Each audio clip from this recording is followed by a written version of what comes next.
Welcome, everybody. We are live with Hot Dry Season with designer Patrick Mullen. And we're on scenario 2, Mike Force in trouble, but by mutual agreement, we've decided to restart the scenario.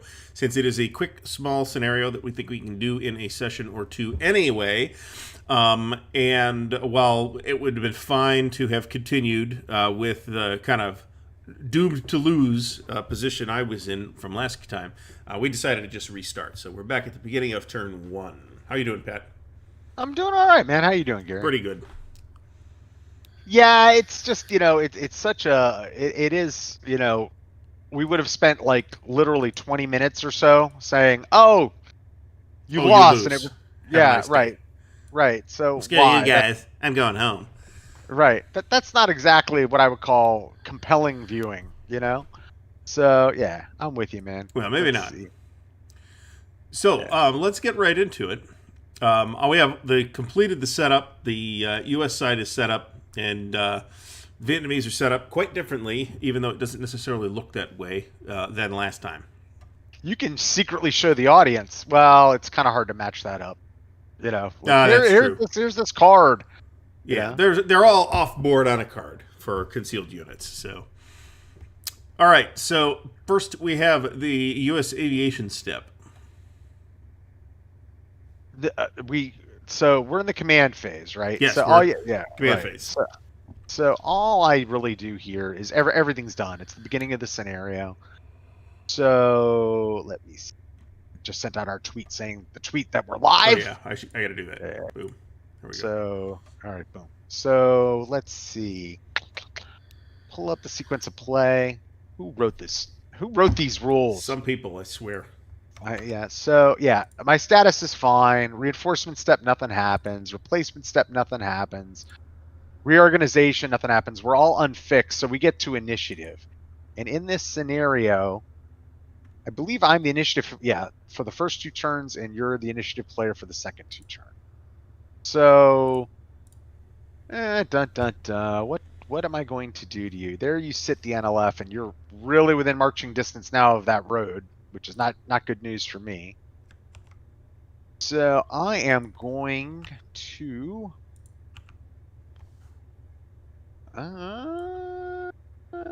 what am I gonna do? Pull up that game turn card. Yeah, I think we are going to go. We're just going to go first in fires and operations this time. Okay, fine. Flip. Yeah. That feels good to me. And this should say U.S. initiative. Yeah, there we go. All right, so now we move on with the sequence of play to the first ISR phase. Right. First ISR phase.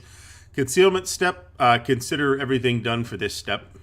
Correct. So aviation step. So let me move my shiznit. So once again, let me actually unfix the loaded Mike Force guys. Mike Force starts this scenario loaded at Bien Hoa. If you open up the air card, Yep. Very pretty air card. Ben made I really love his. I like it. I think it fits aesthetically with the rest of the game, and it's clean. I like the way he did them, kind of as big hexes. It's it's kind of self-referential, but I dig it. Right. Mm-hmm. So I really dig it. So all right, so we're down at like hex 23, 28 or whatever, and I'm just moving all the helicopters to the southern edge of the map. That's their first move this turn. Okay. And Spooky is just on station, so I'm going to move Spooky thither. And then I got another guy based out of Tainan West who's an observation chopper. And he is going to go there. And that is my aviation move. Now I ask you, do you have any ADF to perform? Double checking that. Hey, Michael Pankowski, John Longshore's here, and Kenneth T. I do not have any anti-air. No anti-air. All right. So we will now move to loading. I could load and unload, but ain't nobody going to load and unload where they are right now. Mm-hmm. So that is it for my aviation step. So now we goes to the intelligence step. So I go first and you go second. So the only intelligence stuff I have in the game that's actually in the game is your local force guys. Mm-hmm. And if they ever do a human intelligence mission, and the ASA guys on top of the mountain. So I'm going to pick a counter, and I'm going to pick concealment marker number 5. Okay. And I am going to guess PLAF. That would be incorrect. Okay, so this guy they're done with their mission. They have done nothing. If it's empty, you got to tell me. But if it's not them, it's incorrect, and they stay concealed. It's not PLAF. Okay, yeah, that's one of the things about the game that I actually wrote in the rules, and it's one of the few times because it's a very referencey set, as you've seen. Mm-hmm. But I kind of come out and say it, and really going to say that in the playbook, that there's a lot of times where you just need to have trust between the players, especially when you're learning it. True. Right, because you're going to do stuff wrong. But there are a lot of times it's like, hey, if I do fires on a concealment marker, right? Mm-hmm. I don't know if there's anything in there. You may have to fake it. Right. Right? And that's okay. So let's see here. So that's it for the intelligence step. Now we go to the surveillance step. So Spooky is going to try to do a surveillance mission on concealment marker number 10. Okay. And you are in dense jungle. I have a -4, so I need a 3 or less. Mm-hmm. Spooky, by the way, I'll just say, Spooky's made every roll he's needed to make so far in both sessions we played, and he just made this one. So 10 is revealed, but unfixed. One moment.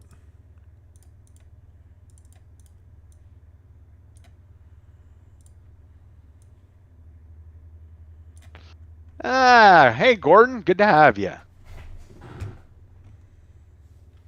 What do you mean, Michael Pankowski? I think I get what you're getting after, but That's just how this particular that particular type of intelligence mechanic works.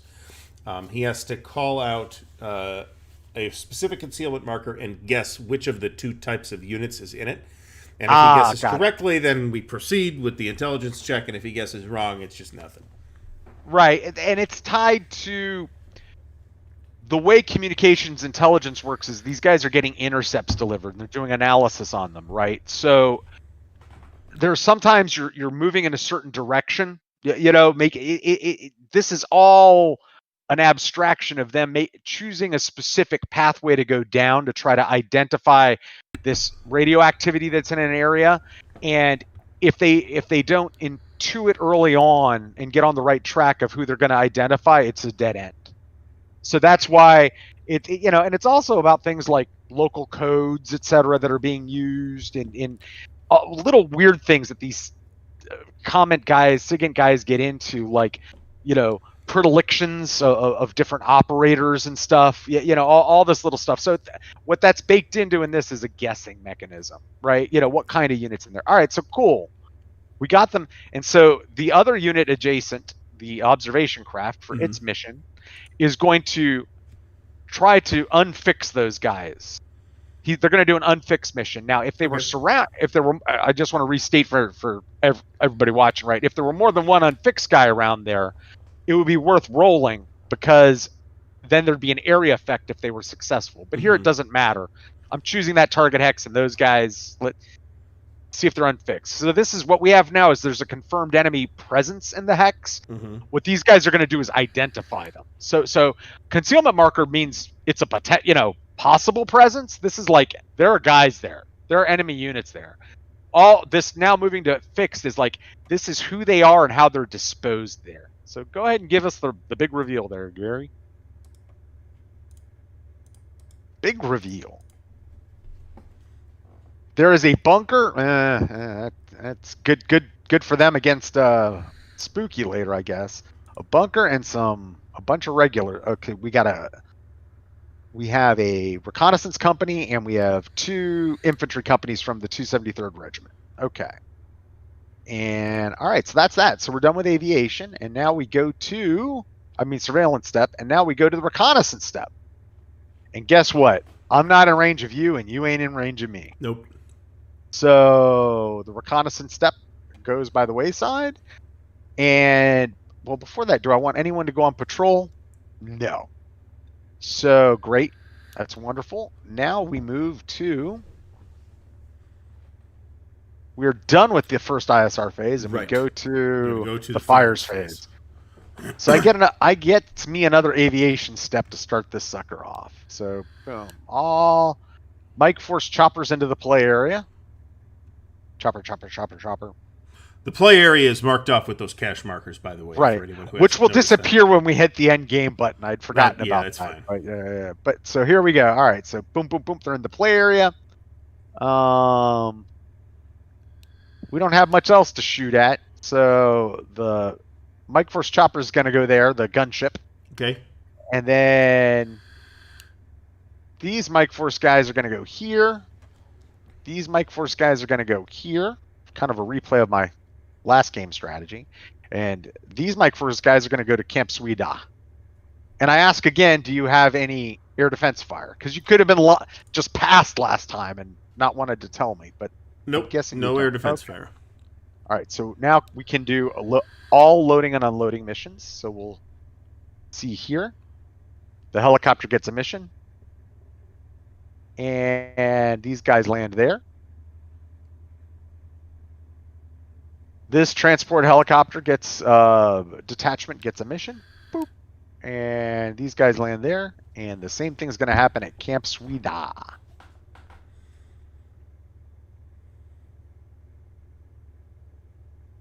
Boop. Mission. So that's the end of aviation step. Mm-hmm. And now we go to fires resolution step. Mm-hmm. So I think we're going to do a couple of things. So I don't think you're going to be able to bird dog me in your turn. So I don't think I need to worry about defense right now. So I'm going to do fit with.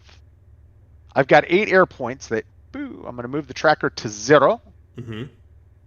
And I am going to bombard the bunkers. I'm just going to hammer them with air. So we go to the fires resolution chart. Fit to width. And God, he really did such a good job on I just love his. I play games sometimes where I'm like, art, charts, and I look at this. I'm like, I love you, Ben. Ben, you're not listening, but I love you. So we're on the 7 to 8. I love you, man. I love you, man. So we've got a bombardment. So we look at the attack modifiers. It's a bombardment mission. Mm-hmm. So it's -2. Mm-hmm. But you're fixed. That's good. That's good for the Correct. attackers. That's +1. So we're at a net -1 there. Mm-hmm. Then we go to the column shifts. You, sir, are in a bunker. So that's going to shift us down to the 4 to 6. And then the terrain is nasty. -4? Is that right? Right. So it's a net -5, right? So you look at the math on this chart, and it's like net -5, right? So if I roll average, yeah, nothing's really going to happen. So let's see what happens. I roll 2d6. That is exactly what happened. You have in fact rolled average. Right. A bunch of bombers came in, bombed the crap out of them in a bunker, and nothing happened. So that's it for my air. Yep. For my air. And now I'm Valkyrie's playing and everything. Right, exactly. So let's see here. Actually, that's probably music I could use without YouTube yelling at me. Which one? About it. Ride of the Valkyries. It's more of a boop boop boop loop, loop. I think for this one. I should get a MIDI version of it. That would be hilarious. I will research that for next time. So here we go. So all right. So now once again, I'm thinking about doing things a little differently because I'm against a bunker here. Okay. And I am. I'm going to do 2 direct fire attacks. Okay. I'm going to do one with Spooky first. Uh-huh. So we're on the 10 table. Okay. Barely. And here we just get a +1 because it's not bombardment, right? Uh-huh. None of the other modifiers apply. Mm-hmm. But we shift down 1 because you're in a bunker. Right. And the -4 for terrain. Correct. So it's a -3 on the 7 to 9. All right. So -3 on the 7 to 9. I rolled an 8. That is a 5. D1. One guy's disrupted. One guy's disrupted. All right.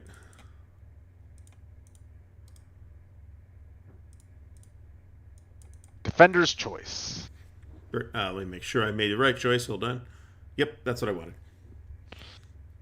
Okay. Can't play Fortunate Son, Kenneth T. It's Nope. It's 1966. I got yelled at for playing Marching Through Georgia. Yeah. Well, that's the YouTube jail, but yes. I have my little rule. I'm gonna find this playlist of mine. You know, I'm in a fun mood and I'm not rushing us today, That's obviously. Okay. So let me see here. I see all. I have a little rule. Like, I made a playlist for this, and one of my things is I'm such a music file that like I will only play stuff up to when the operation ends, which is maximum November 30th, 1966, or a year prior. Like stuff that would be on the radio. You know what I mean? If you know, from the operation's beginning to end. So let me find the Hot Dry Season. There it is, view full playlist. And at least the others out there will be able to hear the beautiful music. So copy, and in the chat now, I am going to place the YouTube playlist I made for this game. Boom. Which has some kind of, you know, it was tough because 66 ain't my favorite period for music for that. Lamson 719 is all like 1970, 71. I'm all over it, you know, but that's the tougher. All right, so now we're gonna. You got the. I'm not sure you gave me the playlist. Did you put that in the YouTube chat? Yes, I did. Okay, I'll see it when it pops up in the studio. The chat. Okay. I don't think you've shared that with me actually. The prototypical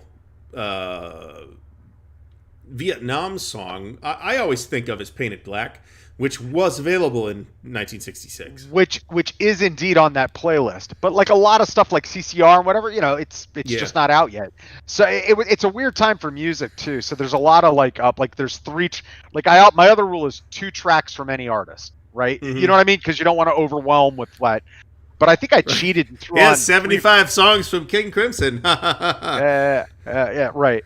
So I had what's it? There's actually I cheated and there's 3 Beatles songs because it's Paperback Writer, and Revolver came out that year. You know, okay. Ballad of the Green Berets is a song that's on it, and it really shows you just how much music like doing this and being into the music. You're like, wow. You know, the stuff I'm really into, it is really like 69, 70, 71, you know, far more freeform and stuff like that. But it's in 66, it's still like, you know, the 3-minute single rules the world, you know? Yep. We're still pre-Sgt. Pepper's too. So, but it really shows you, like, compared to everything else, like how mind-blowing like the Stones or like the Beatles' Revolver was. Compared to everything else. Apropos of music, one of my wargaming compadres on Facebook today shared an article that said Ray Manzarek has passed away, and he went on this big thing about how Ray was great and blah blah blah blah. I'm like, man, Ray passed away 7 years ago. This article is from 2012. Yeah, Ray Manzarek died a while ago. Yeah, quite a while ago. Oh, and that's another thing. The Doors' first album wasn't out yet. Yeah, 67, I believe. That's what blew me away. And then when I did Lamson 719, which is basically from March of 70 through end of that same year period, like, you know, a year before the beginning of the op to the end of the op, right? Which is op ends in April of 71, right? Yeah. You get the Doors' last real album. Jim's last album, LA Woman's on that. Yeah. So it shows the fast forward, like you're going from Beatles' Revolver when I do AHDS to like LA Woman. Yeah. Michael, you are correct in that the theme song to Tour of Duty was indeed Painted Black. Yes, that is correct. All right, so so I'm going to shoot at you with the gunship. Yep, gunship. And it's the wait, same... again? What did you shoot at the first time with me the first time? Mr. Spooky. And now... Okay, so you've shot at me twice so far.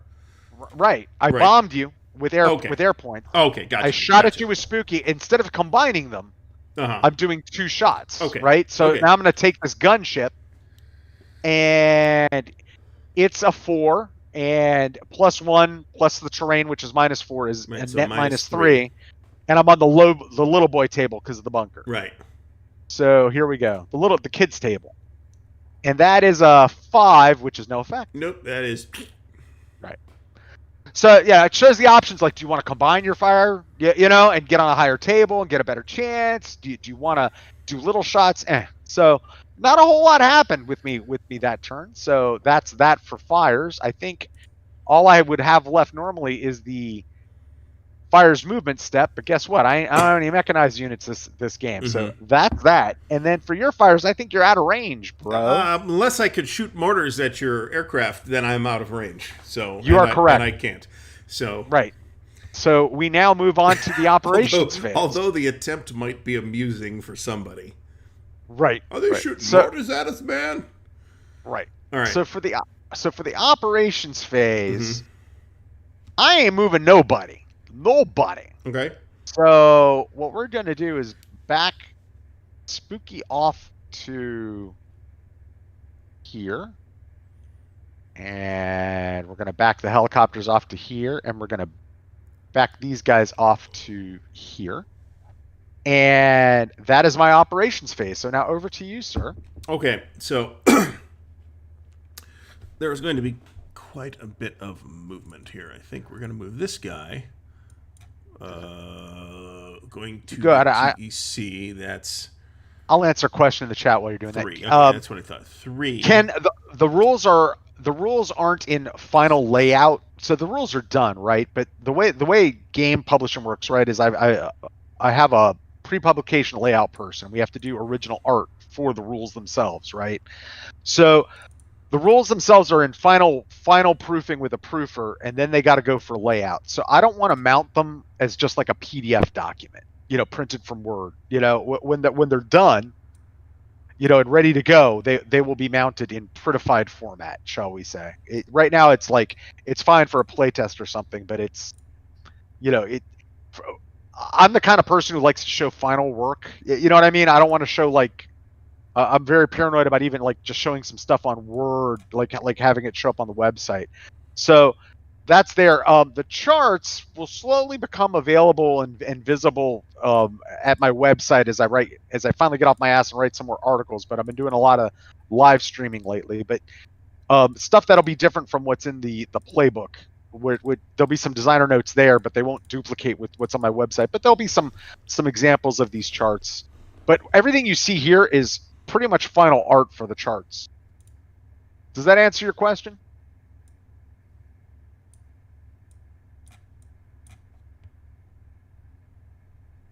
Okay. What you got going on there, Karen? All right, you're boogieing down the road is what you're doing.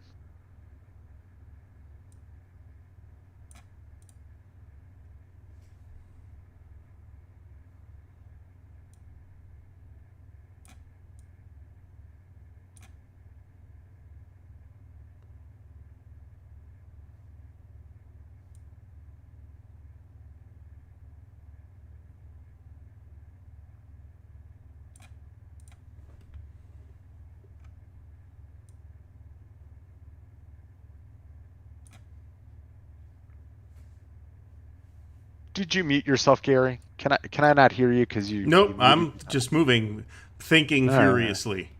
All right. If I play I wonder if I play music and listen to it here, if it'll show up in your thing. I don't think so. Might. Depends on how you have microphone set up. I'm not going to do that. I'm going to pay attention to you playing. Everybody else, if you want to listen to it, go ahead and feel free. So here's some songs that are on it while you're doing that. So I'm a Man by the Spencer Davis Group. I mean, got to, right? The Who, A Quick One While He's Away. Bob Dylan, Visions of Joanna. Beck's Bolero, Gary. I don't know if you ever heard that. Maybe.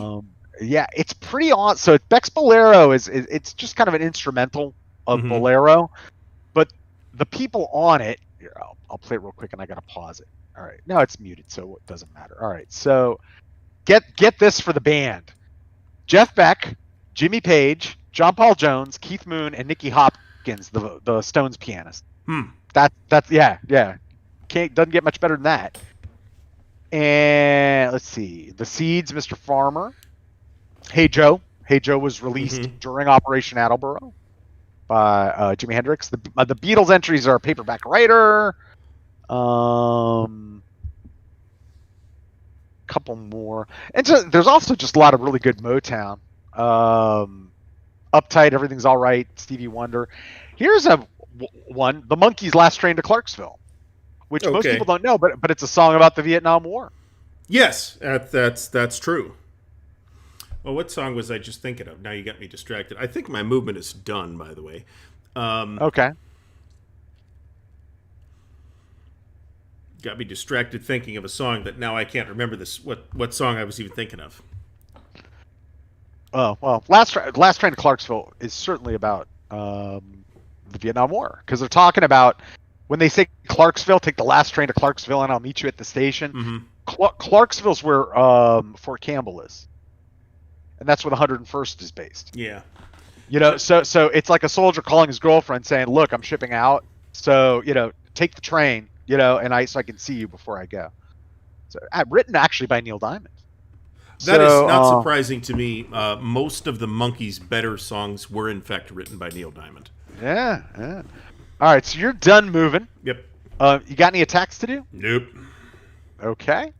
So that's it. End of your operations phase as we look at the chart. And now we go to the final ISR phase. Mm-hmm. You can conceal, but I don't think you have any markers. I don't have any available. That's correct.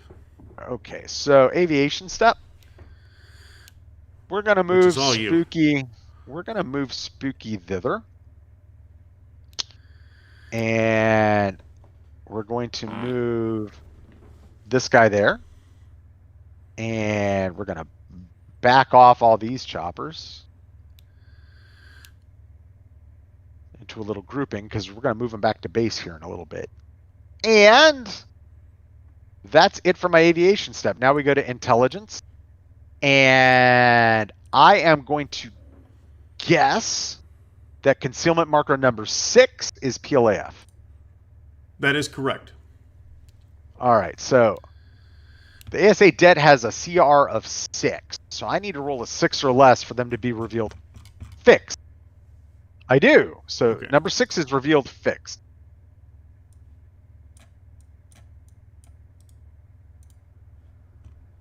More recon. Say yeah, you this setup is much. So you got the recon in front, unfixed guys. Yeah, mm-hmm. You're cooking with gas. Okay. So, yeah, all right. Much less idiotic setup than last time. So now, please, sir, that's so interesting. All right, so Spooky is going to try to reveal concealment marker number 5. Okay. Concealment marker number 5 is in Jungle Hills. Mm-hmm. Which is -4 for aviation, so Spooky's 7. I'll move Spooky to the top. Command rating is reduced to a 3 or less, and here we go. And Spooky fails this time. Okay. So the other observation craft is going to try the same thing on concealment marker number 5. Okay. And he needs a 2 or less, so we'll give him another mission. Complete. And here we go, 2 or less. Ooh. That's a big fail, Captain. And that is it for surveillance. And now comes reconnaissance. So in reconnaissance, I go first. No one's going on patrol. Mm-hmm. And the guy, let's see what. We really, 1, 2, 3. All right. So the guy's adjacent to 5. I've got guys in that hex. Yes. And it's no big secret. One is a Special Forces det and one is Mike Force. Okay. Mike Force is going to try to do reconnaissance on concealment marker number 2. Now, so I believe it is terrain effects -3 in dense jungle. No, it's the terrain CR mod is -3. Yes. So they need a 5 or less to reveal them fixed. Here we go. They failed. Nope. Okay. Duce, so, how's it going? Right. So then the other guys with them, that Special Forces det that's stacked with them is going to try to do the same thing, and they're going to need a 4 or less. They got him. So number 2 is that's number 2. Okay. Yeah. Revealed fixed. Yes. And that's why that ISR chart's so important, because some are revealed fixed, some are revealed unfixed, right? And it all just depends on the function, right? So intelligence Yeah. Reconnaissance, it's just common sense. I've got a patrol going out there and getting eyes on these guys. Mhm. So if they're revealed, it's not like, well, we found them, but we don't know who they are. Right. Yeah, right. So that's that. And then the guys in the other little stack that's 2 away from number 5, Mike Force is going to try to reveal that. And it's, once again, a 5 or less for them. They're 8 minus 3. Here we go. They failed again. Mike Force is screwing the pooch today. And so now the other Special Forces detachment that's with them is going to try to do the same thing on a 4 or less. Epic fail. So concealment marker number 5, the guys in the lead, we haven't been able to pull off our any sort of ISR activity on them. So that's that. So we now end the reconnaissance step of the final ISR phase, and we go to the refresh step. And Hold so on. in We've got fixed oh units yeah, within 3 of yes, NLF Recon. So, yes, you do. Hex 2613. It's just automatic. Yeah, it's automatic. You got him. Okay. Unfixed. Yep. Yeah, I was moving too fast for trying to cheat you. And then I think that's it, actually. No, you've got another Nope. recon unit. Yep. Hex 2411. Automatic. So we see what's happened here, and everybody can now see the Mike Force units. They're a little better at attacking, a little better at defending. They're better equipped and better trained, and they're a little better at their jobs than a normal Special Forces detachment. They call the Mike Force as a nickname, but they were called the Mobile Guerrilla Force. So there we go. That's that. Now we move to the refresh step. So let me send everybody but Spooky home. All right. Home for you guys is going to be Tainin West. So here you all go.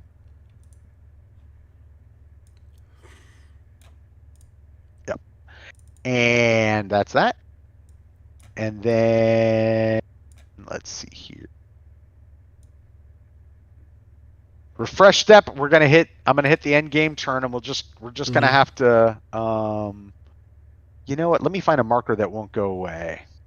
You know, I'm not worried about it. We are very unlikely to drift out of that area. Okay, then I'm just gonna hit the end turn button. That's fine.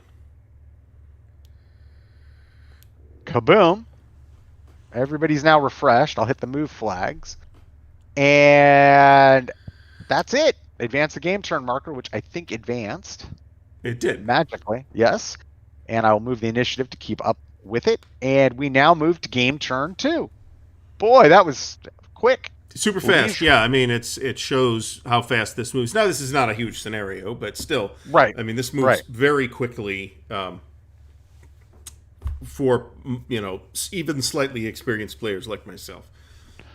So we go back to the command phase. So aviation step. All right. So my status is done. Everybody's good to go at home. Reinforcement step. Let me see if I think reinforcements for anybody in this comes. It's just me, and I think it's just more air points, and I believe it's game turn 3. So there's nothing in terms of that, and we haven't taken any losses, so there's nothing to replace in the replacement step. Reorganization step. Nobody was disrupted, right? So now we go to the initial. I have a disrupted unit. Oh, who is he's in a automatically bunker, so he will become fine. Correct. And he's not adjacent, but in a bunker that doesn't even matter. So now we go to the initiative step. I am going to go again. First in fires. Find it. And first in operations. So now we have to determine fixed or unfixed units. So everybody you have that's fixed out there, Gary, that's not adjacent to me, can be unfixed. So the 2 guys adjacent to Spooky, it's a no-go. Okay, but, that was going to be my question, if Spooky counts for adjacency for that. Yes. That's one of the reasons when Mike Force is out, like if Spooky were out here, he could be away from any U.S. ground presence, right? But anybody he's adjacent to, he prevents them unfixing and ultimately from unconcealing. However, he's not adjacent to them. And now it's time for me. Now notice, I'm in the boat you've been in usually. Mike Force and those guys there that are adjacent to concealment marker number 5, they cannot be they can't be unfixed. Mm-hmm. However, these guys can. There they go, unfixed. And you unfix the other guys up top. Cool. So now we go to the first ISR phase, and your available concealment markers you can place as long as you're not adjacent to somebody.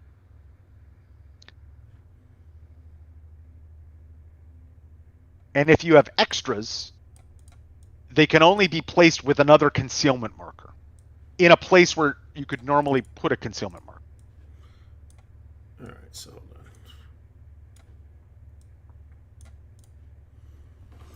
on. I'll try to slow down, John Longshore. I'm probably overcompensating for the fact that I'm tired, but I haven't had any caffeine since like, I don't know, 10:30. That's never a good idea. It's literally never a good idea. Yeah, I have 3 cups of coffee in the morning and that's it. And I don't even really do sodas anymore. Like the most I'll do is like a ginger ale. Booze. You know, I'm not like teetotaler or anything. That's totally different. Yeah. So, all right. You can also conceal those guys you have in 3109 if you want. The only thing that's one thing. The bunker, once it's fixed, can never be concealed. So just pull it out. Oh, okay. Right. Once it's found, it's found. Yeah. All right, that's it. And the okay, and you don't want to conceal the other guys in it. Got it. Cool. All right. Yeah, I don't have enough markers to conceal everything I want to. Yeah. Part of it for the NLF is that do I want? Maybe I'll leave these guys unfixed because I want decoys. Mm-hmm. Yeah, you know. All right. So that's that. Now we move to my aviation step. Now this one I think is going to be fun. So fun in terms of bad things happening to me possibly. So pull out all the damn choppers.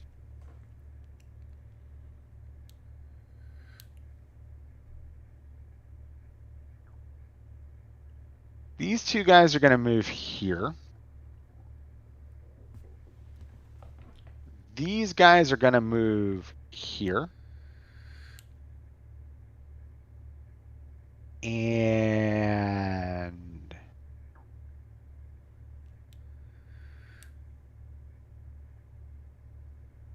this guy's going to move over here.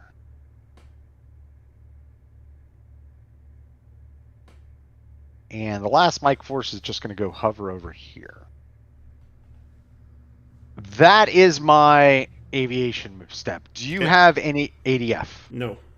Okay. Well, you're gonna in a second. So now I do loading or unloading mission. So we're gonna load these guys up adjacent to you. And this is one of those things where Air Mobile can do this and Special Forces units can do this, but regular U.S. infantry can't. What this is going to let you do, if you choose, sir, your mission, if you choose, you know, what is it, Peter Graves is what I want to say, Mr. Phelps, is if you reveal fixed a regular unit, you can do small arms ADF fire and try to shoot these guys as they load up. But I have fixed units already, so I can just use them, right? No, it's got to be adjacent. So it's got to be somebody for concealment marker number 5.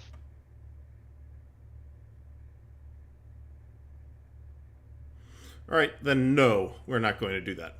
Okay. So, yes, the communists decline the opportunity. So this guy is going to be loaded. There's a bonus for that. Hold on a second. I've got myself pretty well covered with all the attack choppers that have no missions that are around it. But what happens is you roll on that 1 asterisk chart. Yeah.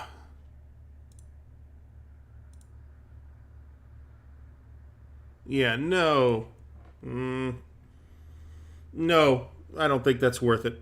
There's not enough positive modifiers. There is a couple of positive modifiers, but I don't think I needed an 11 or 12 to make it happen, and I don't feel my luck at rolling a 9 or better on 2d6. Gotcha. Why you don't feel the risk of exposing somebody is worth shooting at them. Okay. Right. So those guys load up, and that ends my aviation step. So now we go to the intelligence step.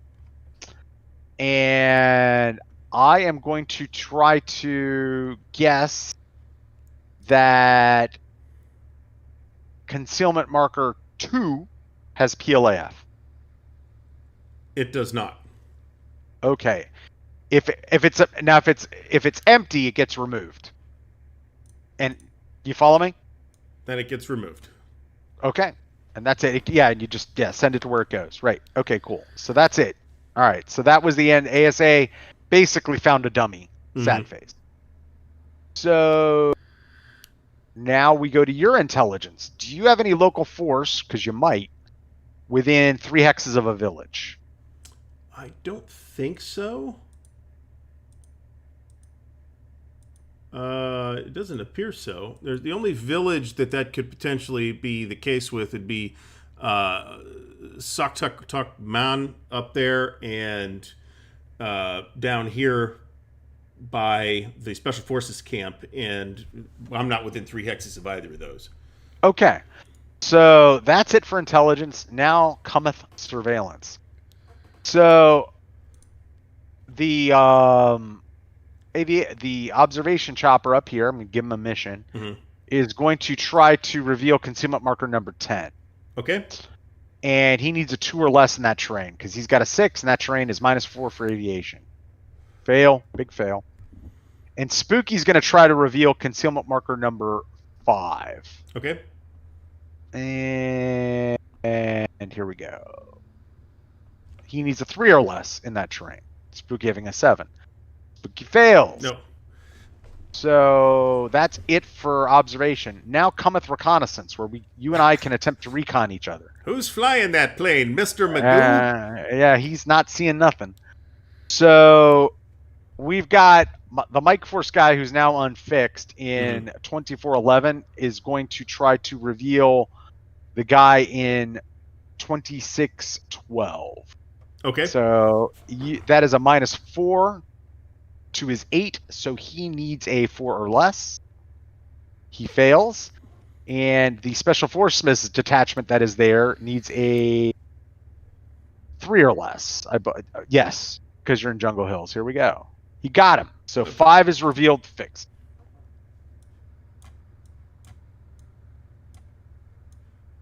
Local force.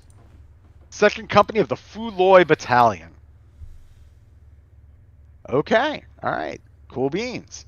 So that's it for my recon. And now your guys in range can just automatically unfix that Special Forces detachment that's out there. Okay. That hex with those guys. So here they go. Yep. Boom. Fixed. Boom. We're done with your reconnaissance. So now we can move to. And I screwed up with them. You might wax my ass this game. So having done that, we now go to the fires phase. Starts with aviation movement, and these guys are going to move. Let's see here.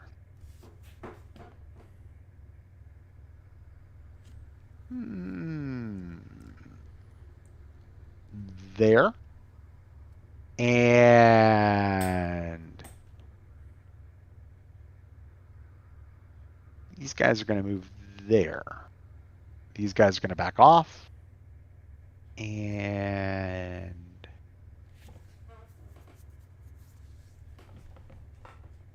that's that. I am done with my aviation move. I take it you have no ADF, so I'm going to... Correct. I'm going to unload these Special Forces guys they picked up and move them here. And give these guys missions. Nope. Complete. And that's that.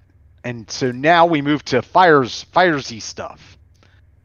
And I don't think you're going to be able to pull off a competent attack this turn. So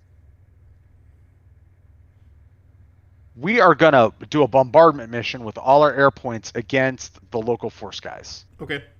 So that is 8 air points. I didn't reset them before, but there they are at 0 now. 8. Okay, and they're fixed, so +1, but they're in Jungle Hills, so -4. So Right. net -3. Right. On the 7 and 9 chart. Here we go. That's crap. That's a miss.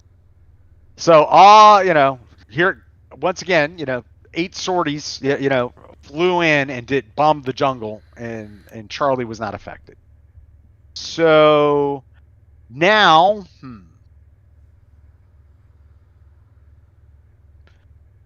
Spooky is going to combine with the gunship, and they're going to try to light up the 395 hex. So here we go. Okay. So now this is where it gets interesting. So we're on the 13 to 15, right? +1 fixed units in the hex. But if you look at column shifts, you've got defenders and a concealment marker. Yep. Okay? Yep. So I don't know if it's empty or not. That's just the defenders in that hex are in a CM, right? Right. So that shifts us down to the 10 to 12. So we're on the 10, and the terrain gives you a +4, so it's a -3 on the 10 to 12, affecting the whole hex. Here we go. Right. Boy, that's some crap rolling by me, huh? Nothing. No effect. Nada. Zippo. So that is it for my fires phase. Okay. Do you have any fires that you can accomplish at this time?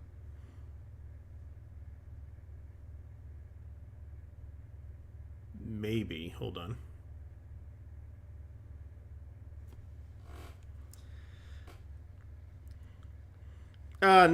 No, I don't. I don't wish to do that yet. Okay.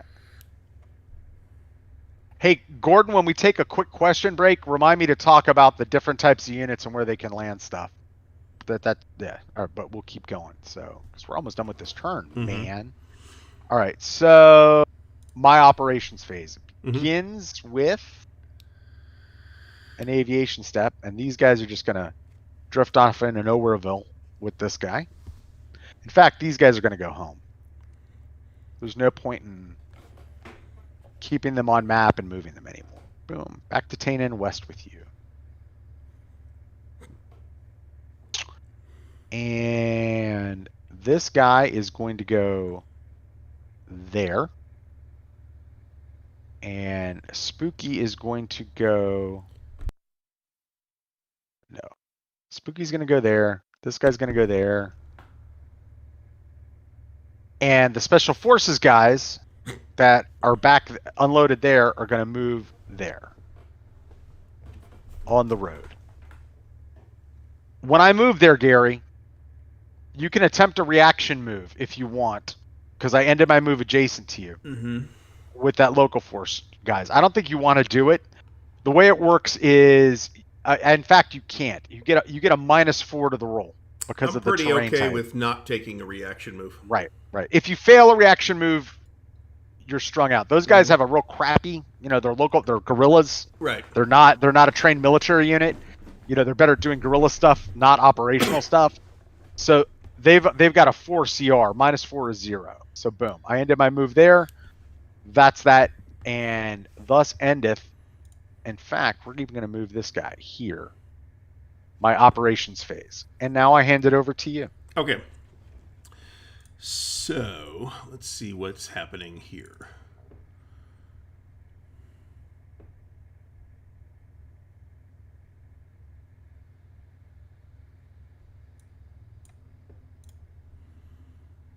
This guy's going to go 1.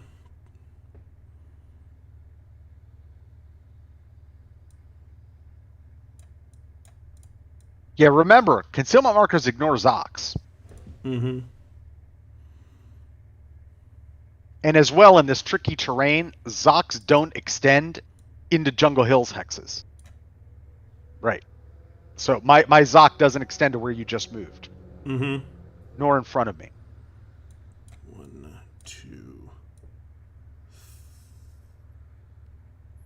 3. 3, 4, 5. Oh, hold on a second. All right, wait a second. Let me undo some stuff. Oh, all right. Okay. Redo your last move. I'm sorry. I undid one step too many. All right. That's cool. This guy's just going. There.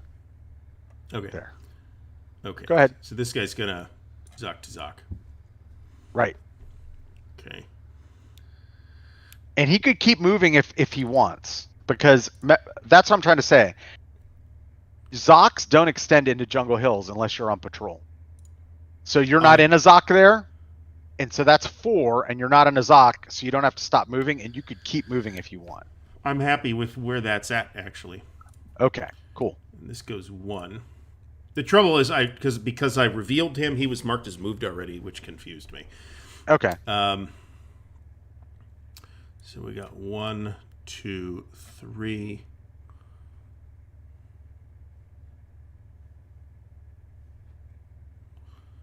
Here we're gonna have 1, 2, 3, 4, 5.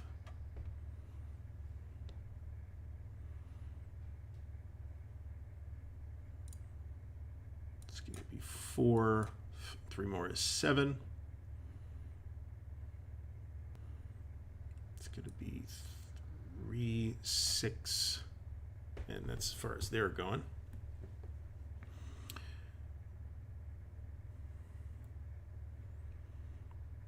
It's going to be 4, 5, 6.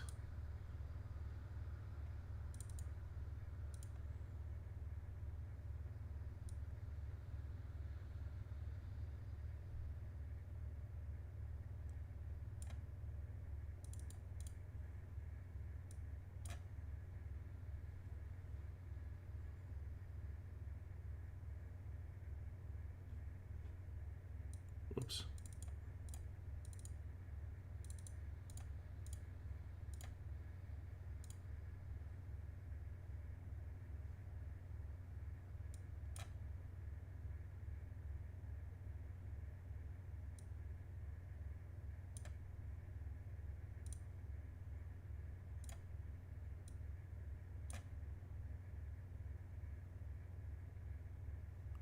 Oh, it's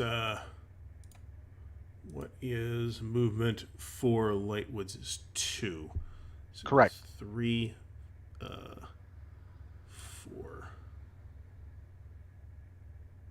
5,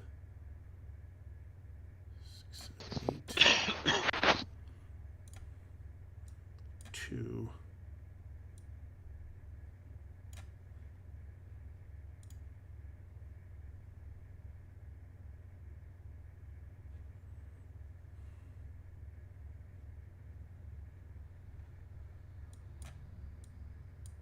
I'm kind of stacked up on the road. Oh well, nothing to be done about it. But we do have an attack. Okay. So what we have here is 3 hexes attacking hex 2512. Right. Okay.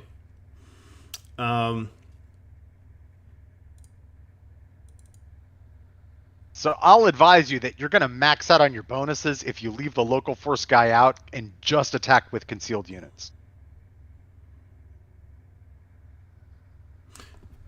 And we might as well do that because he's only contributing 2 factors anyway. Okay. Because there's a whole lot of concealed guys. Yeah.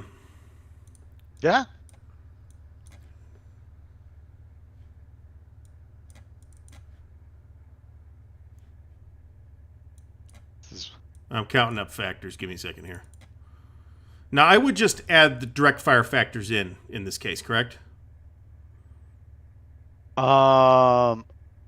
Excuse me, what was your question? I'm just going to add direct fire factors into the combat, correct? Right. So here's how it works. You reveal all your guys who are going to be attacking. Mm-hmm. Okay. And then you would add in any support that's coming from any indirect fire platforms, right? And so so for instance, I'm saying, for example, if you're going to attack with like concealment markers 1 and 4 and 3 and 10, right? You just throw them out there fixed. You know, they fix themselves. The concealment markers go, you know, like I removed them. Yeah. And then any fire you want to add into the attack, like from mortars, you know, etc. Yeah. You can pull those out of concealment markers. And remember, if you empty a concealment marker, the concealment marker goes away, right? Right. Just same thing. Throw them out fixed, and just it's a visible attack. Okay. All right. So.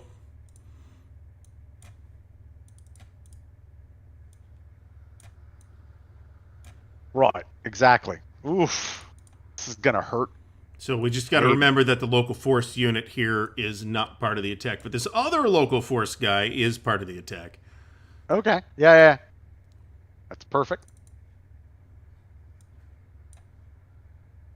Don't forget to unfix him. I'm just going to unfix everybody at the same time. Yeah.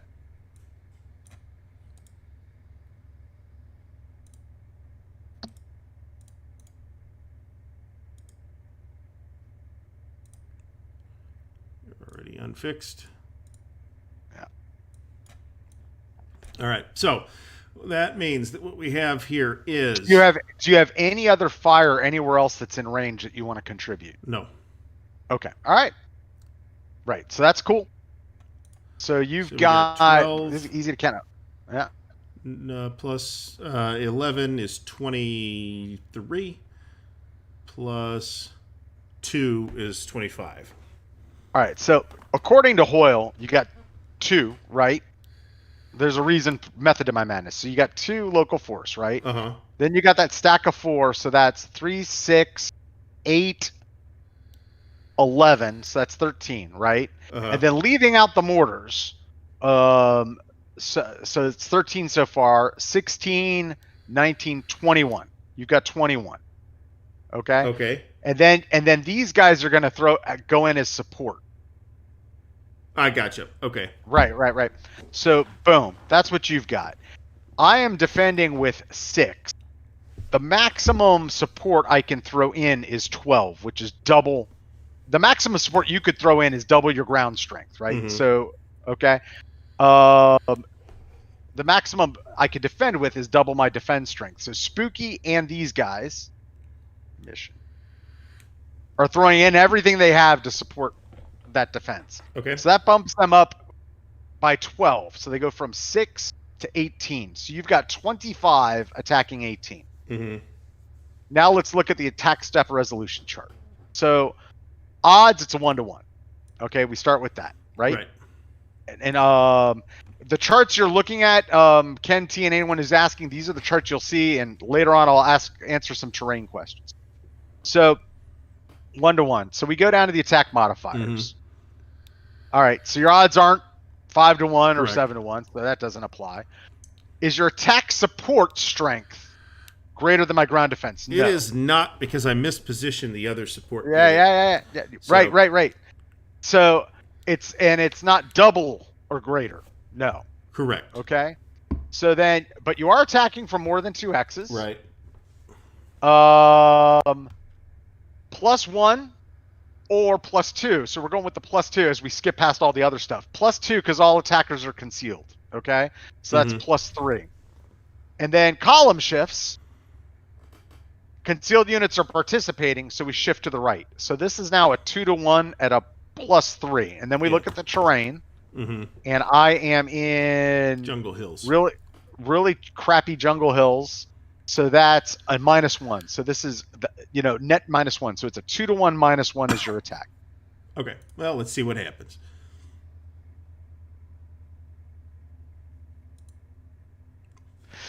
4. When you roll crap. Yep. A1. All right. Well, A1. That is what it is. Right. So A1 means it doesn't mean everyone's disrupted or anything, I believe. Let me see. It just means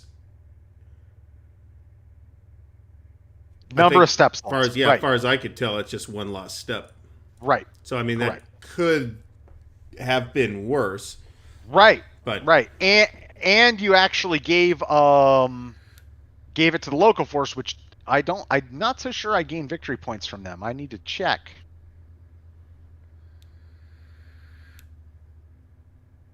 Nope, I do get 1 point for local force in this. Okay. Yep. So the U.S. gets a victory point for hurting you. And that is it. No more attacks. So you can keep. You don't have to mass declare them. So do you have any others you'd like to do, or are you done? No. Okay. So with that, we now go to the final ISR phase. So that starts with an aviation step, and we are gladly going to move Spooky here to keep all these guys visible. And we'd like to take a peek though at these guys.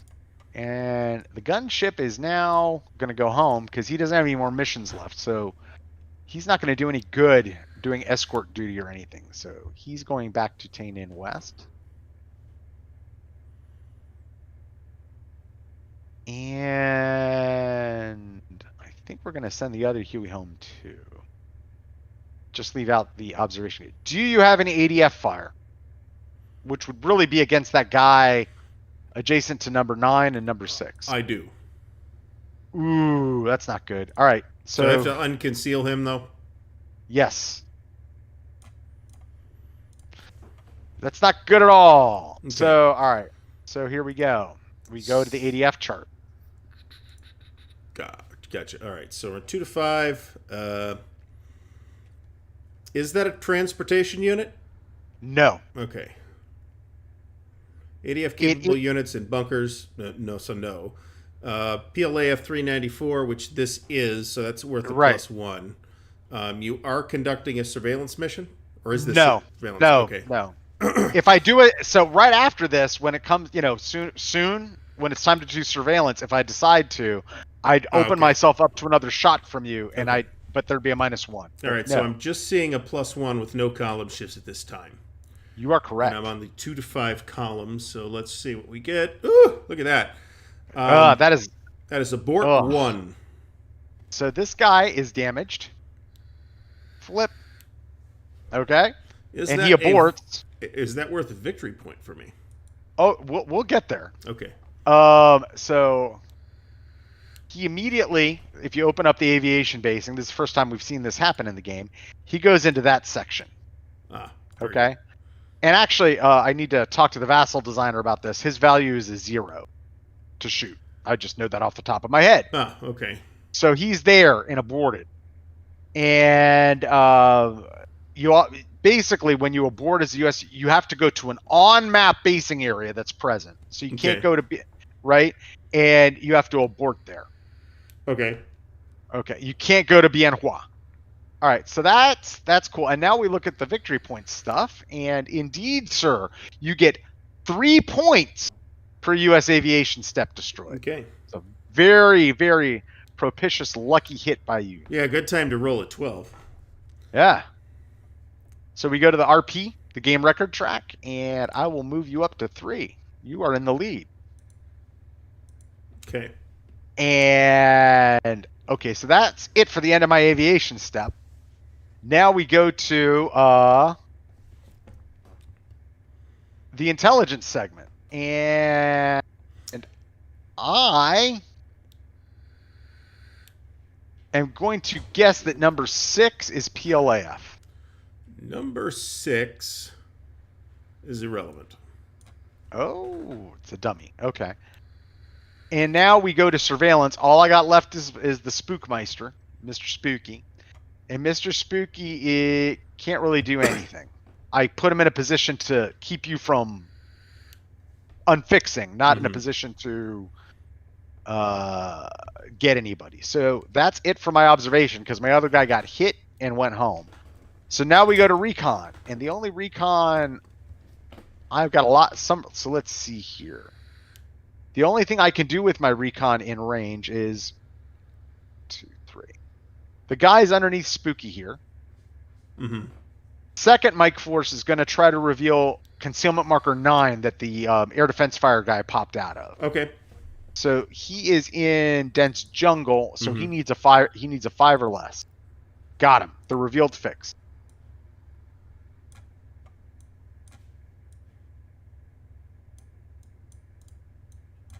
Ooh, a headquarters. Ooh, yeah, they're gonna go away. They're gonna be unfixed and concealed the next turn, but at least I know what's going on there.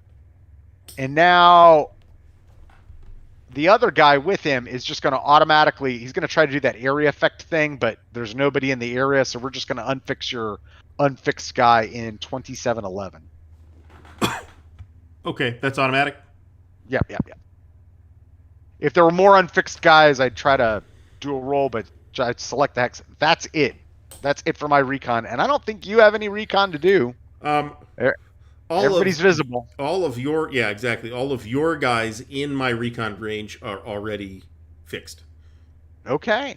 So with that, we end the final ISR phase, and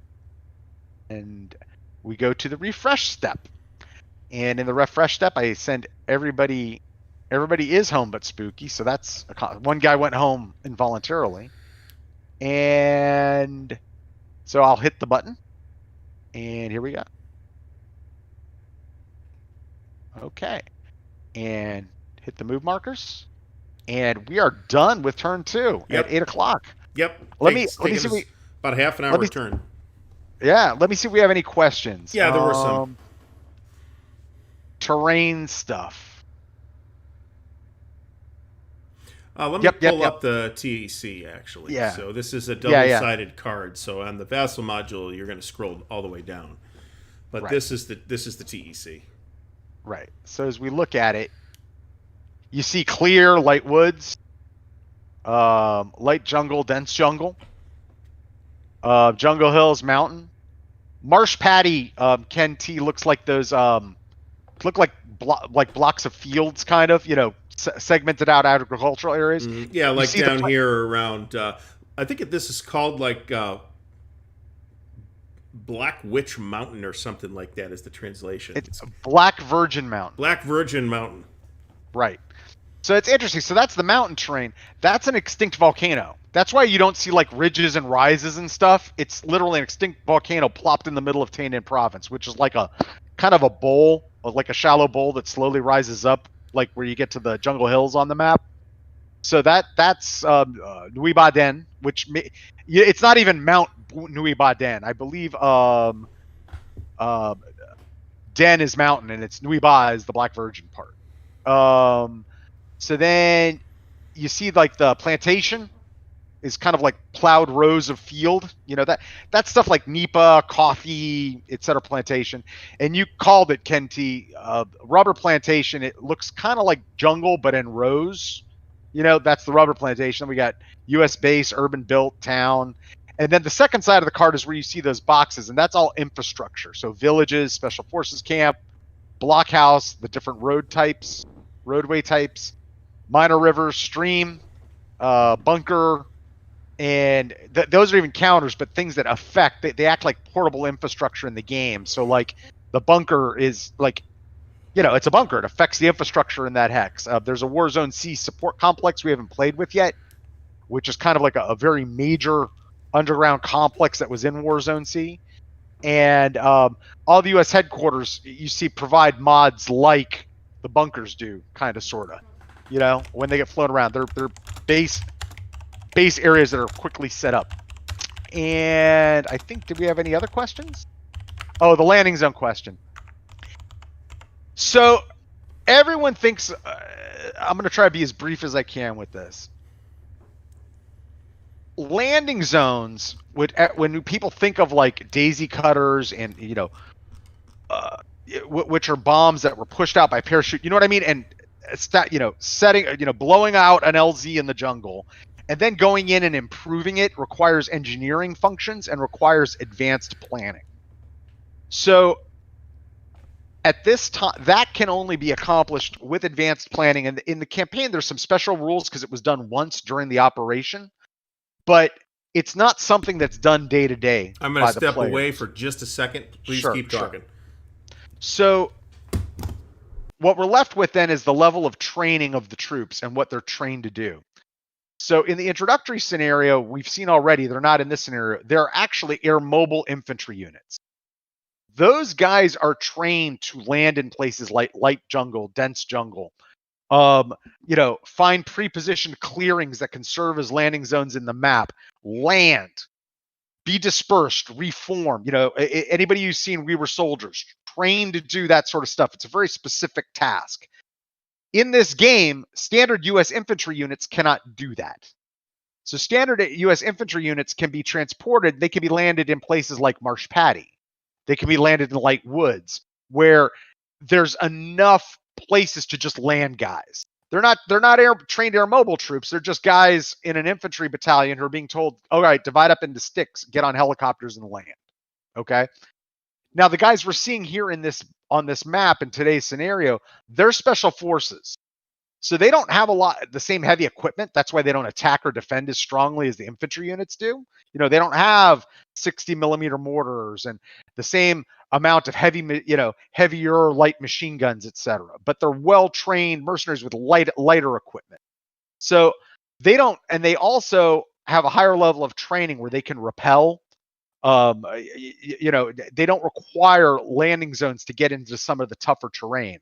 So those guys can land in jungle hills where nobody can land, or they can land in dense jungle where only air mobile and they could land. Or they could also land, like we're not even dealing with it right now, like the urban hexes or rubber plantation, other places where other units can't land, but because they don't need the clearings that provide the landing zones, they're able to land there. So that's part of this operational scale rather than a tactical scale playing off. It's like, all right, well, what's the unit trained to do? Can it actually accomplish that in that kind of terrain? What kind of equipment does it have? I hope that makes sense to you guys. I thought that I wanted to give you a little more of a in-depth explanation for that. So, all right. So that is that. We are at the beginning of the next turn there, Gary. Yes, we are. So this is the beginning of turn 3. So command decision phase, the Frank Chadwick phase. Yes, I don't call it that, at least. That always makes me laugh when I play, what is it? What were we playing? Thunder, the command decision phase. I'm like, we're playing Frank Chadwick's game? So, all right. So aviation step. This is the first time this come into play. So let's. I don't know if anybody knows this, by the way, but Game Designers Workshop, as sort of a central ownership house of intellectual property, is actually still around. Yeah, I get an email newsletter from Game Designers Workshop periodically. They have Traveler, and they either I don't know if they leased or sold the rights off to somebody to do something with Command Decision. I don't know about Command Decision, although I think I heard something was happening with that. But they have also licensed out a number of other things, mostly the RPG stuff. 1889. Yeah, that's true, and that's out, by the way. A buddy of mine picked all that stuff up. He's a huge 1889 fan. There was 2 years ago at Origins, there was a huge Space 1889 miniatures battle with all the miniatures and stuff. It was neat. Dark Conspiracy got licensed out. We just got word that there's going to be a Twilight 2000 Kickstarter. We expect that it will have a new and different system, which I don't approve of for that particular game. For Dark Conspiracy, I'm okay with it. Oh, and those, and we all poo-pooed on Twitter what they're doing with Twilight 2000. Yes. Yeah. And I actually own Dark Conspiracy and have literally never read the book. Huh. So, anyway. One of the things I liked about them as a company is Mark Millar did most of the role-playing stuff, but there was a lot of collaboration. Like, they're friends and they collaborated. Like, Chadwick did work on a lot of the role-playing stuff. Yes. In fact, Twilight 2000 was his. Right. And Millar cooperated a lot, but it was so weapons intensive and whatnot. Yeah. It right up his alley. Okay, so Frank was even heavily involved in Traveler for quite a while. Yep. Game Designers Workshop, Robert Moffat. Yep. Up to really kind of the middle or late period classic Traveler era, Frank was still involved in that. Yeah. Well, I mean, the Imperium Wars and how spacecraft systems and weapons, if you're going to fight in space and stuff. Mm-hmm. That they're the forgotten great war game and other game company of the 70s and 80s. Like, everyone talks about SPNI on Avalon Hill, in the war game hobby, and nobody talks about GDW, and they make great games. Yeah, they did. They did. Well, except for Europa, but other than that. Yeah, that's just going on to let's operationally model the entire Second World War Yeah. crazy land. I But mean, even that, like the what is it, the Battle of Britain game from that is still like one of the best Battle of Britain games. yeah, actually, some of the individual games are probably still good. I just think that the system kind of. I mean, I can and actually have done a whole video about Europa and why I don't wish to play it again. So let's not diverge too much about that. No, Let's leave it at but that's GGW all did a lot because of of a great man, games. whose first name begins with A and ends with E. You know, right? Right, Alan? Yeah. All right, so let's go. So all right, so we are on the So let's open up my the aviation card and check Yep. here. Here we go. So this is the first time where every time we've gone through in that command phase, the aviation step where I determine the status of my units, this is what we're talking about. This guy's aborted, right? So I've got two choices. I can move him to ready and have him out there with only half a step left. And notice he's got a reduced CR, and that one shouldn't be there. It's a 0. Okay? Or I can choose at this time to move him to refitting, which then would let me give him replacements, but he's not ready. He can't do anything that turn. You follow? So what I'm going to do is indeed move him into refitting. Okay. All right. And everyone else here is just kind of ready to go, but I am down a set of eyes on the battlefield. Okay. So that's that.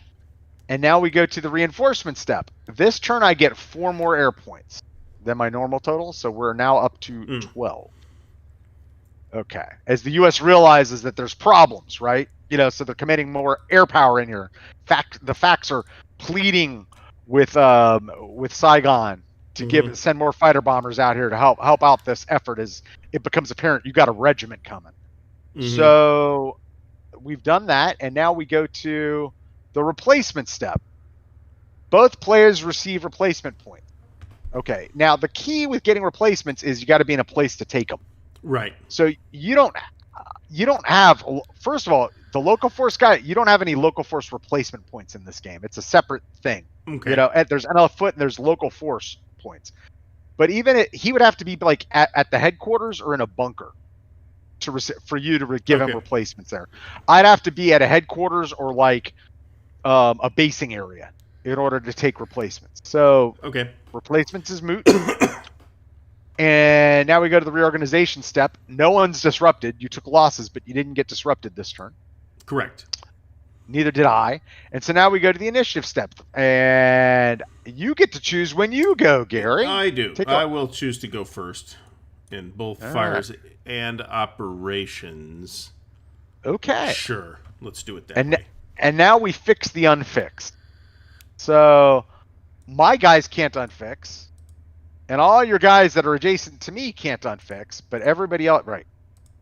That little recon guy to this, yep. And that is that. So now we move to the first ISR phase, and the first thing you can do is conceal eligible units, which in this case means not adjacent to me. Right.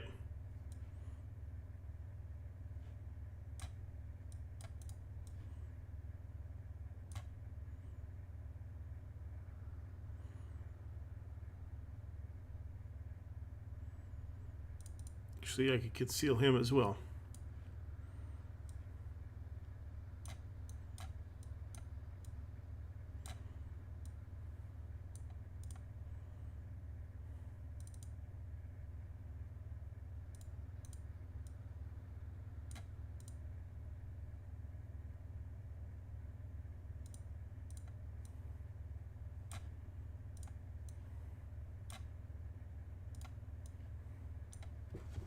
Okay. All right. That is that. So now we go to the aviation step. All right. Come on, boys.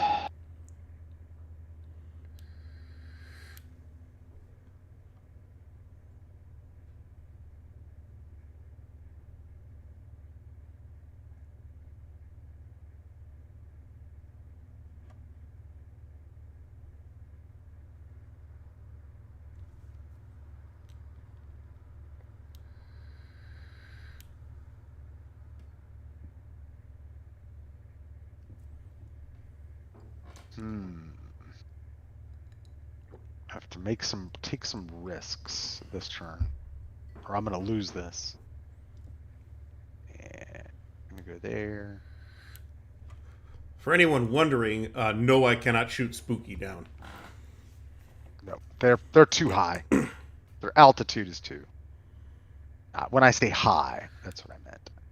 So, actually, we're gonna move Spooky here, and we don't really need to move the gunship. Yeah, we're gonna move the gunship there, and that is it for my aviation step. And now we go to intelligence, and I am going to guess that number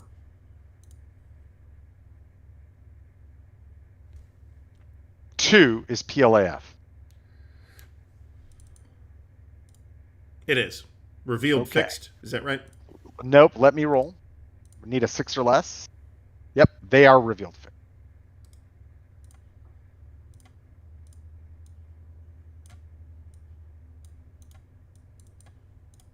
Most excellent. All right, so now we go to surveillance, and Spooky is going to try to reveal concealment marker number 5. Okay. You are in dense jungle. I need a 4 or less. Gotcha. 3 or less, actually. So don't. Did do you it. say 5? I failed. Yeah, I failed. Okay. You have an aviation modifier. I failed. So it's a -4. I needed a 3 or less. So that was a failure. So that's it for surveillance. Now we go to reconnaissance. So Mike Force on the road is going to try to reveal concealment marker number 3. Okay. Concealment marker 3 is, well, first let me look at going on patrol before I even think about that. So I'm in Jungle Hills. I John need a Longshore, 4. most of the North Vietnamese units are PLAF. Right. So yeah, there is kind of a method. You're probably not going to guess local force. Right. Probably. They're not. Well, they're not North Vietnamese. That's it. That's the deal. Well, They're okay. PLAF. They're NLF. Right. So let's see here. They're in Jungle Hills here. But you're coming, and I'm blocking the road. So no, I don't want to go on patrol there. Because that's the only place you could avoid my Zoc to get around me. So I feel good about not going on patrol in that hex. In the other hex up there,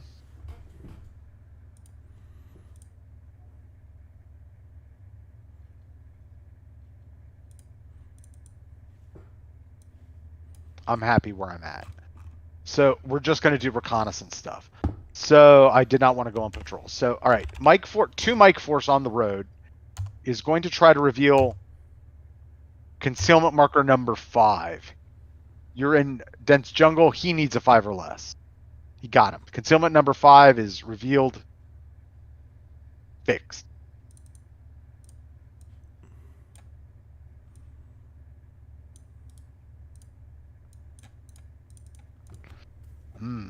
Ominous. The Special Forces detachment on the road is going to try to reveal concealment marker number 6. He needs a 4 or less to do that as you're in dense jungle. Got him. Number 6 is revealed.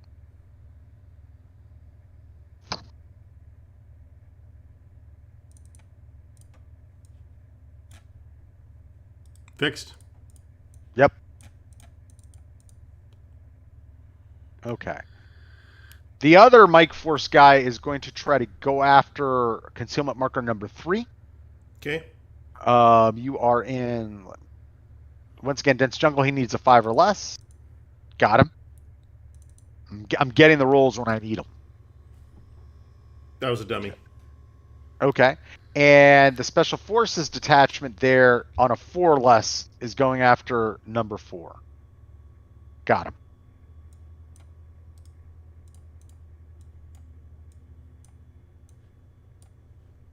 Okay. And that is it for my reconnaissance, and I don't think there's anybody you can unfix, homie. I think I am Mr. Visible to you. Pretty much. All right.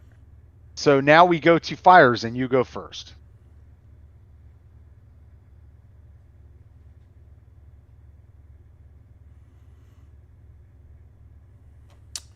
So I could drop... Only I think it's not worth my time to do that now, actually. So if I... correct me if I'm misremembering this. If I use a unit in fires now, I cannot use it later in the combat phase. Correct? Right. So Okay. so let's take this mortar unit as an example. Right. If you use him for fires, you can't use him to support an attack. Okay. But any unit can support an unlimited number of defenses. Okay. That's indirect fire. Right? So we have no fires. Okay. So over to me for my fires phase. So we are going to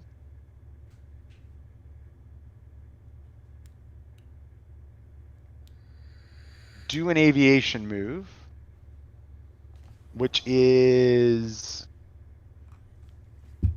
Spooky's actually going to stay. There's such tempting targets. Spooky's going to come here. And the gunship is going to join him. And these guys are going to stay put, and that's the end of my aviation movement. It is quite obvious to me that you cannot do any ADF fire right now. So what we're now going to do is try to load up these guys that are over here, and you can get small arms pops at them as we try to load them up. You're already exposed, so I see no point in you not trying, Sure. Right. So the way this works is like this. It's one at a time. So first I'm going to try to load up Mike Force on this chopper. We go to the ADF chart. Mm-hmm. We're on the small arms chart, one, Right. with the asterisks there.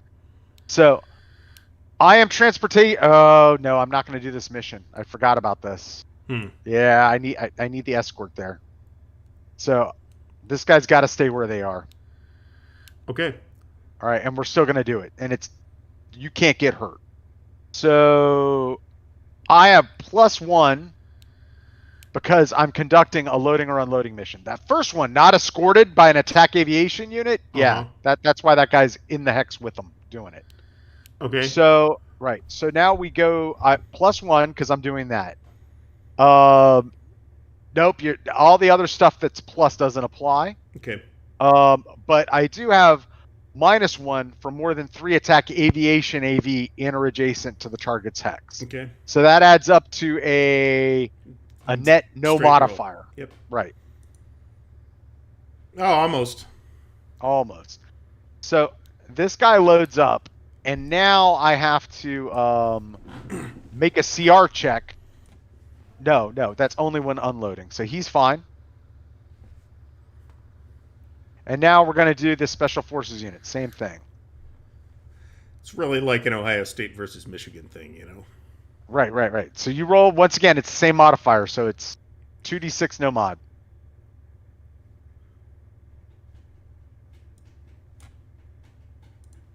No. Crap. Okay. So that gives him Spooky initiative. by Classics 4? Huh? I believe What? is the song John Longshore is referring to. What song? Spooky by Classics 4. That I do not know. Yeah, that's how I know that. I have the vaguest idea. I haven't heard that song in decades. Yeah. So, all right. So they load it up, and that's the end of my aviation step. Now we're going to try to do a little fire on you. And Spooky and the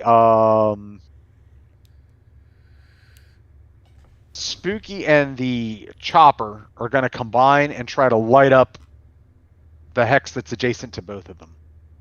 So that's going to be 14, and you are in Jungle Hills. Mm-hmm. So you go to the fire's resolution chart. You're fixed, and it's -4. So it's 13 to 15 -3. Here we go. It's not bad. 6 is a D1 S1. Which hex was that? Right.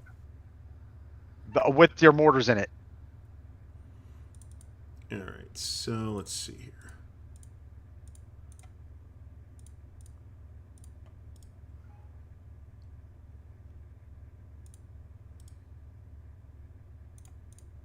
All right. That could have been worse. That's a victory point for you. Okay. Well, at least I'm getting something.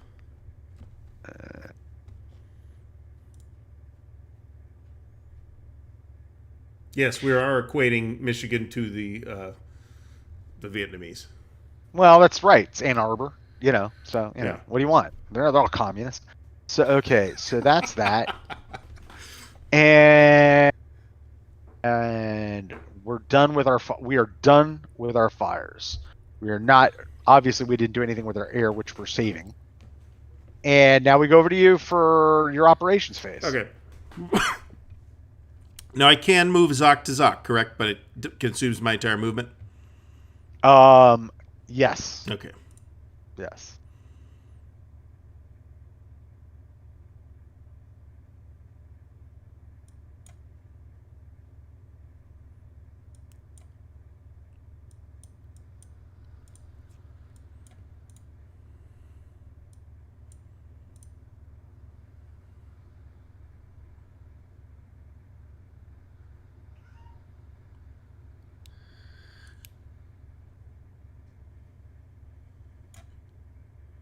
It's going to be 3. Oh, what's that? That's light jungle for 2, so 5. 7.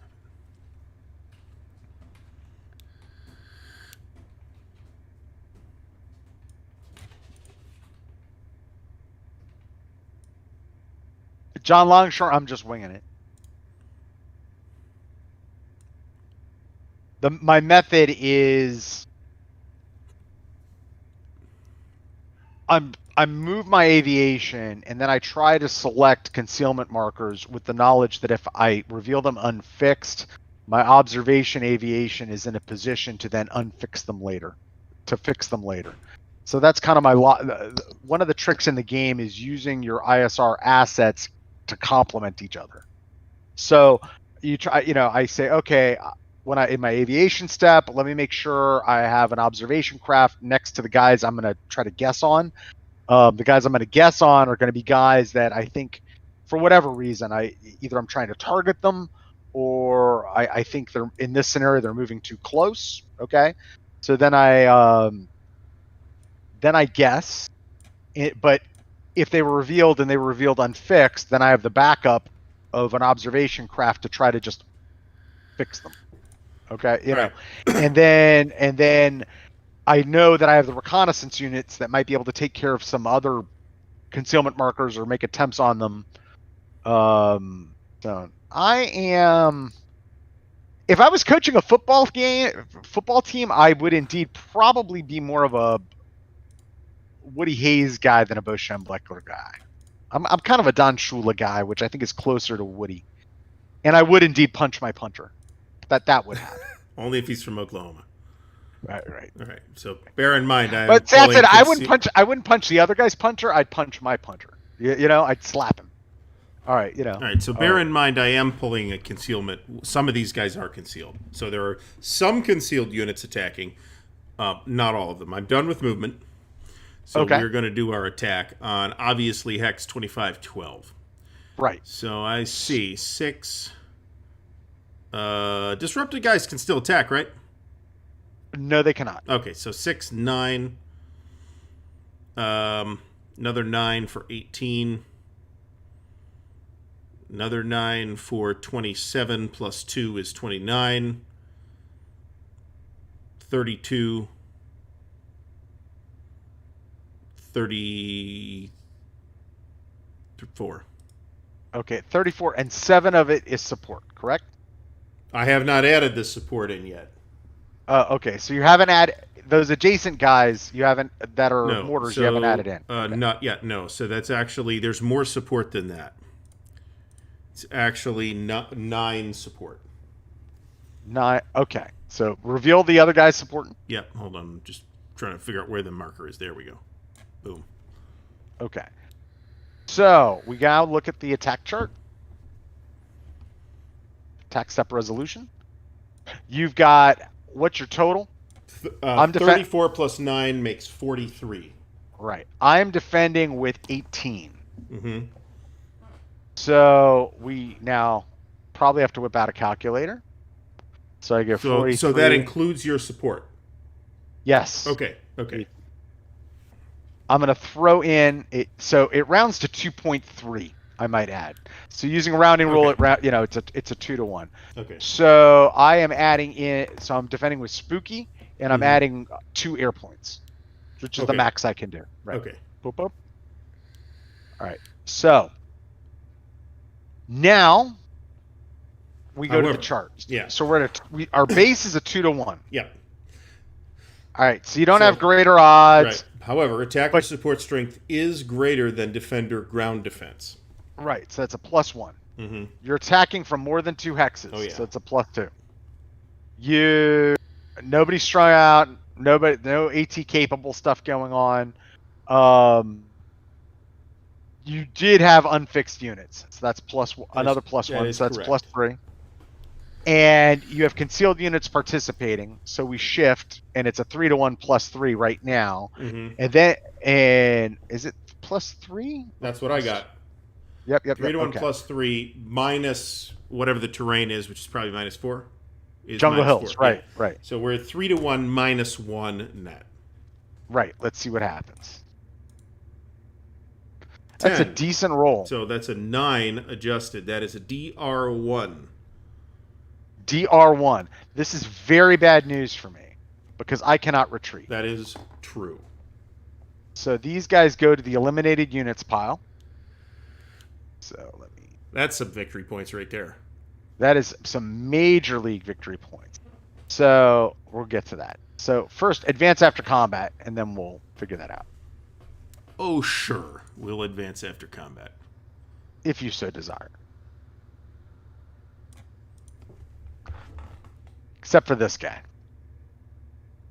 Oh, that's true. And then let me put Spooky on top. So let's look at what happened with the victory points in this one. So you get 2 per ground step, so that's 8. Okay? Mm-hmm. And I believe that's it. Yeah, in this one you don't get a bonus for eliminating whole units. So that is 8. You just got yourself 8 victory points. So this now goes up to 11. Did you just say this one goes to 11? Yes, I did. Okay. Yes, I did. So that's that. And we're coming up on the 2-hour mark. That's true. And I am going to tell you right now that you have won an NLF tactical victory. There's no way I'm going to get the victory points needed to chip away at, if I chip away at those guys with firepower, I'm not going to get enough victory points for it. And your next turn, turn 4, you'll be able to, at the very least, move within range of Camp Suida. And mount an attack on it. Even if it's garbage, I get more victory points. So, like, what is it, 5 victory points just for attacking it? Right, or do IDF on it. And the mistake I made in this scenario was not I did not in my first ISR phase when I was answering questions, my intent was to pick those guys up and land them adjacent to those guys there, so you couldn't do a surround attack. And fight it out. But hey, them's the breaks. Yeah, but I can basically swarm that camp, that Special Forces camp at this point. Yeah, so it's over. If I had landed these guys here, you follow what I'm saying? Yeah, then I can't do those advances. I have to trek through the jungle. Right. So you'd have to attack me a little bit more, and that and I could still attack it, but right. I can also counterattack you. Right. There's other stuff that can happen, but right now It's over. Yeah. The with that. So I would say good game. What did you Awesome. think? I enjoyed it once again. And What we do you got the whole thing done. Well, I mean, but admittedly, we skipped turn 4 because we're basically at the end of turn 3 here. right. We skipped turn 4, but we get the whole thing done in under 2 hours.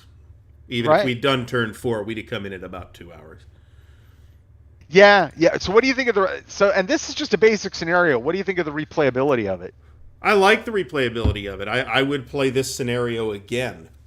Yeah. And with small scenarios, that's kind of tough to do, right? It's kind of tough to design small scenarios that you would like to keep replaying for games that aren't like scenario based, like an ASL type of thing, where it's just this enormous mass of scenarios, right? Right. So yeah, I mean, I think the replayability of the first scenario 1, I think is not super high. But Nope. that's Agree. that is the instructional scenario. Scenario 2 here, I think, is quite playable, and I could see playing this multiple times again. Yeah, I think it's a good scenario to teach a player how to play the NLF. Yeah, you saw me do a lot better the second time than the first game, where I was just like kind of put guys out, and it's like, okay, I'm gonna advance guys, but I didn't like count terrain hexes and movement points or anything like that. So I ended up getting stuck in the jungle, didn't rush the road. Right. It's all about that road in this case. Right. It's kind of like, the introductory scenario was built to be like, here's how all these systems work. Mm-hmm. You know what I mean? Yeah. Well, yeah, that's exactly right. Right. This one wasn't. That's why it's basic, but the instruction here is like, okay, now that you know how things work, this scenario will teach you how to play the NLF. Mm-hmm. How to use them to attack, etc. And for the U.S., it's a real primer on, okay, this is how Special Forces works. Here's how Spooky works. All that stuff that wasn't in the previous scenario. Yeah. And it serves well. It's kind of like, if it was the Civil War, it's like the Vietnam version of a cavalry holding action. Yeah. Where you're using mobility and trying to fall back, but as the U.S., you do have that firepower to call on, right?